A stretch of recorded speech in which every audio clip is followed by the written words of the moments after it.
Hello বন্ধুরা, তোমাদেরকে আবারও ওয়েলকাম জানাচ্ছি আমার একটা ছোট্ট মিনি ব্লগে। তো আজকের ব্লগটা একটু অন্যরকম হতে চলেছে, প্লিজ তোমরা একটু দেখো ঠিকঠাক করে। তো এটা হাটে বাজারের ব্লগ। তো বাজারে গিয়েছিলাম একদম রথের দিন, আর রথটা হয়েছে জানোই তো সানডের দিনকে। তো সেই দিনকে আমাদের গাংনাপুর বড় বাজারে বড় করে হাট হয় রাস্তার পাশে।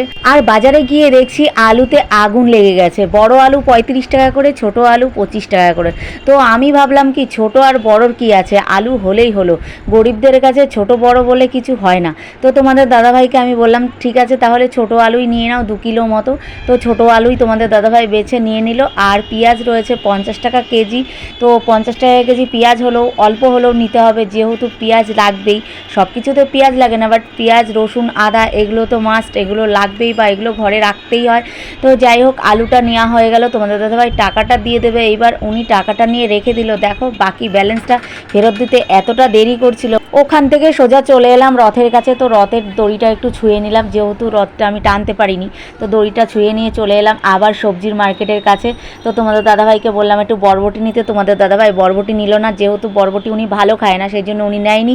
সোজা চলে এলো পটলের কাছে। তো পটলগুলো একটু ছোট, তোমরা ভাবছো যে ছোট পটল কেন নিচ্ছি।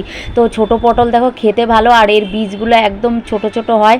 তো এই পটলগুলো ভাজা করলে পরে দারুণ লাগে, মানে বীজ বাদ দিতে হয় না, ভালো লাগে খেতে। এই জন্য ছোটো পটলগুলো তোমাদের দাদাভাই বেছে নিয়ে নিচ্ছে। আর পটল রয়েছে বাজারে 20 টাকা করে। তো তোমাদের দাদাভাইকে বললাম 1 কিলো নিয়ে নাও। তো উনি বাছা শুরু করে দিয়েছে। পটলটা বাছা হয়ে যাচ্ছে তোমাদের দাদাভাই, আর আমি পাশে দাঁড়িয়ে রয়েছি, কেননা আমি তো এখন ঝুঁকতে পারবো না, সেই জন্য আমি তোমাদের দাদাভাইকে দিয়েই বাছাচ্ছি। না হলে ওনাকে দিয়ে আমি কখনো সবজি বাছাই না, তো আজকে বাধ্য হয়ে বাছাচ্ছি। তো কিছু করার নেই। আর এই যে মহিলাটা বসে রয়েছে, এই মহিলাটার কাছ থেকেই নিচ্ছিলাম সবজিটা। তো মহিলাটাকে বললাম যে একটু কম করো দামটা, তাহলে একটু বেশি নেবো। তো মহিলাটা বললো না না, কম করা যাবে না, যে দামে কেনা রয়েছে সেই দামেই বেচতে হচ্ছে, এখন লাভ করতে পারছি না, সবজির প্রচণ্ড দাম। তো এই সমস্ত কথাবার্তা ওনার সাথে আমার হচ্ছিল। এর মধ্যে বাছা হয়ে গেল। তো পটলটা ওজন করে নেব এক্ষুনি।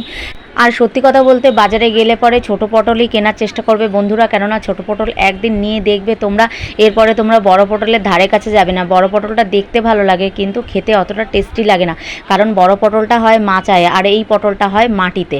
তো মাটির পটলটাই খেতে ভালো লাগে, আমার কাছে তো ভালো লাগে, আমি জানি না আর কার কাছে কীরকম লাগবে। তো যাই হোক উনি পাল্লায় চাপিয়ে দিয়েছে পটলটা ওজন করার জন্য। তো দেখতেই পাচ্ছ একটু বেশি হয়ে গেছে বাছাটা, ওই জন্য উনি একটু কমিয়ে নিচ্ছে, মানে ওয়েটে যা হবে উনি তো সেটুকুনি দেবে, তার বেশি তো আর আমাকে দেবে না।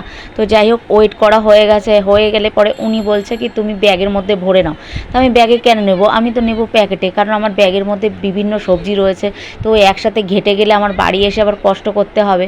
তো মহিলাটাকে বললাম যে প্যাকেটের মধ্যে ভরে আরেকটু ঘুরে ঘুরে বাজার করে নেবো, সবজি বাজার। তো যাই হোক পুরোটা তোমাদের সাথে শেয়ার করতে পারলাম না, তবুও যেটুকুনি পারলাম সেটুকুনি তোমাদের সাথে শেয়ার করলাম। আর ভিডিওটা কীরকম লাগলো তোমরা একটু জানিও।